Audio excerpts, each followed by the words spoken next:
Assalamu alaikum warahmatullahi wabarakatuh. Innal hamdalillah nahmaduhu wa nasta'inuhu wa nastaghfiruh wa na'udhu billahi ta'ala min shururi anfusina wa min sayyiati a'malina. Man yahdihillahu fala mudilla lahu wa man yudlil falan tajida lahu waliyyan murshida. Ama ba'd. Baada kumshukuru Mwenyezi Mungu Subhanahu wa Ta'ala na kumtakia ziada za rehma wa Mtume Muhammadin sallallahu alaihi wasallam. Ndugu zangu, kichwa cha habari hapo juu inasema dua hii ni mbaya sana ukimsomea aliyekufanyia uadui au aliyekufanyia ubaya. Ni mbaya sana. Lakini kwa nini kama ni mbaya nakupa hii dua au nasema hii dua unaweza kusoma? Nitakwambia baadaye. Jambo la kwanza ni watangazie kwa wale ambao wanaitaka kujiunga katika grupu za dua. Kuna grupu mbili za WhatsApp tumeziandaa kwa ajili ya dua ambazo itaanza mwezi mosi Dhulhijja mpaka mwezi 9. Kuna grupu moja hii ni ya bure, kwamba yeyote atakayetaka kujiunga na jiunga katika grupu hii na atapatiwa dua bure tu, wala haina malipo yote. Lakini grupu ya pili hii ni grupu ya watu 10. Hii ni maalum kwa sababu hii ndani yake kuna uchangiaji wa wanyama. Tunahitaji tupate kondoo au mbuzi 3 kwa ajili ya kutoa sadaka kwa watoto yatima katika idi hii ya kuchinja. Kwa hiyo hawa 10 watachangia mnyama huyo. Grupu hii ni ya watu 10 tu. Kwa hiyo ukitaka kujiunga hii ya bure namba yake nyingine, na hii ya watu 10 namba yake nyingine. Na dua zake zitakuwa ni usiku, bi maana saa 4:30 tunaanza na hii grupu ya bure, na saa 5 kamili tunaanza dua ya hawa watu 10. Hii dua inakwenda kwa muda siku 9 hizi. Grupu ya bure namba yake ni hii 0773110001. Na grupu ya mnyama namba yake ni ya Airtel 0788905151. Tuma message yako bana, niunge grupu ya bure utaungwa, ama niunge grupu ya mnyama utaungwa. Ndugu zangu, kwa nini leo tunaileta dua hii kuhusu mtu aifanye? Kwa nini tumeileta hii? Nitakupeni baadhi ya sababu. Mara nyingi wanapigiwa simu nyingi sana na watu kutaka wengine dua na nini. Lakini baadhi ya watu wanalalamika sana mambo wanaifanywa na jamaa zao na ndugu zao. Wengine wanafanywa na watu ambao wamewafanyia wema kupita kiasi, lakini badala yake wanakwenda wanawafanyia uadui. Mifano ninayo mingi sana shekhe wangu, sana. Na mara nyingi wanaieleza mifano kama hii kwamba watu wanafanywa uadui. Yuko bwana mmoja, yeye ni mtu wa Bukoba huko, ni Muhaya. Ametoka pale Kagera, akaamua maisha yake apeleke Uganda, akaishi Uganda. Sasa akamchukua mtoto ambaye ni wa jirani yake, lakini walikuwa wanaishi kama ndugu. Kwa vile amesoma, kazi hana na hangaika, akamchukua ili aende akashughulike naye katika kazi ambazo yeye anazofanya huko Kampala huko. Lakini wallahi kitendo alichomfanyia yule bwana, ananisimulia mpaka jamaa analia kabisa. Anasema natamani kama nikimuona hivi nimkate kisu nimuue kabisa. Ukiona mpaka mtu anafikia anasema neno kama hayo, yani yule sasa ule ubinadamu ameshauvua kapa wanyama kwa watu, mambo wanayofanyia watu. Sasa leo nataka nikupe hii dua shekhe wangu. Kama una mtu anakufanyia vitu vibaya, huna jinsi ya kumpiga, uwezi kumtoa katika hiyo sehemu, wewe uwezo huo huna, basi kuna namna kumshtakia Mwenyezi Mungu Subhanahu wa Ta'ala.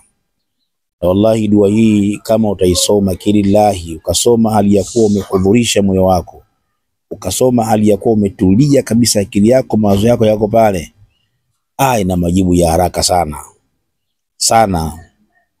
Mimi bahati nzuri hii nimeshafanya kwa watu takriban wengi tu, sina haja kutaja idadi tu.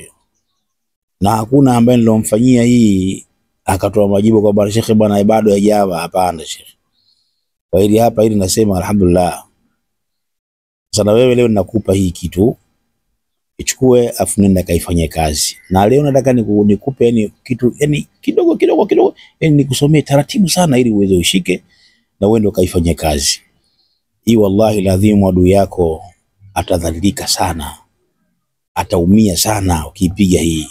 Na hii ifanye kwa muda wa siku 7. Kama utaweza mwenyewe siku 7, la uwezi basi mtafute mtu akufanyie. Lakini sasa wewe atakayekufanyia dua hii itapendeza sana kama atajiweza, basi angalau zile siku 3 utakazofanya zile akae sehemu atulizane, asiwe mara kenda huku, awe mtu tu wa ibada, baada ibada na fanya adhkar zake, itakuwa nzuri sana. Na kishinda siku 3 angalau siku 2 zile atulizane sehemu moja kwa kufanyia.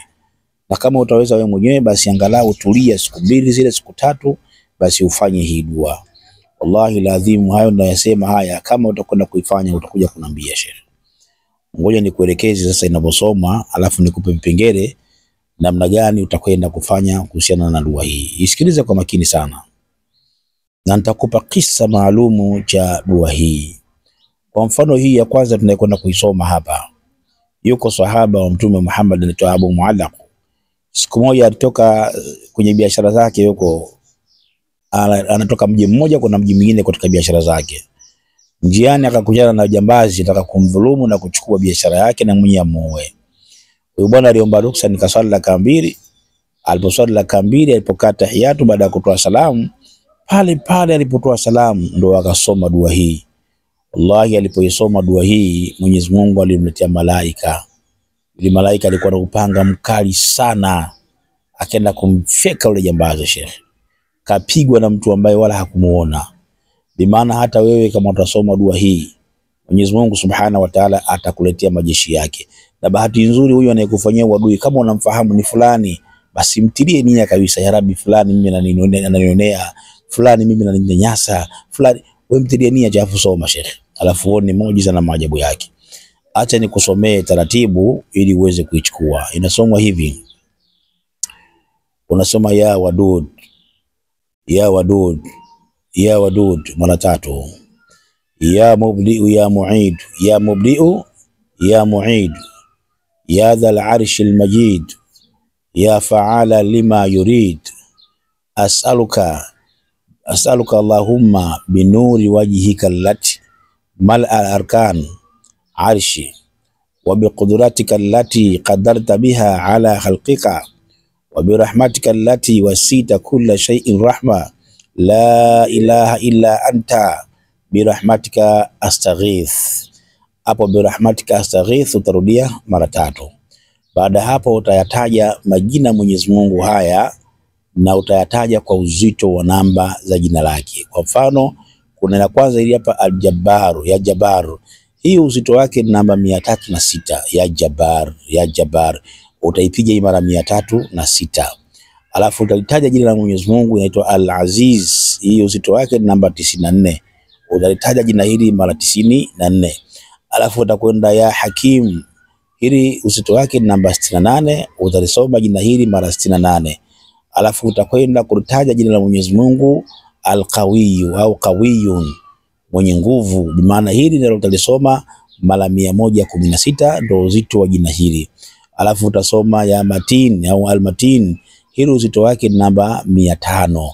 Utasoma jina hili mara 500. Kwa hiyo ukimaliza kusoma hapa ya wadud mara 3, ya mubdi'u ya mu'idu, ya dhal arshil majid, ya fa'ala lima yurid, as'aluka Allahumma binuri wajhika allati mal arkan arshi wa biqudratika allati qadarta biha ala khalqika wa birahmatika allati wasita kulla shay'in rahma la ilaha illa anta birahmatika astaghith. Hapo utasoma mara 3. Ukimaliza mara 3 utasoma ya Jabbar, ya Jabbar, ya Jabbar, ya Jabbar. Hapo wakati wote yale ushatia nia, ushamkusudia yule ambaye anakufanyia vitu kama hivyo, ushamkusudia kabisa yule ambaye anakufanyia wadui.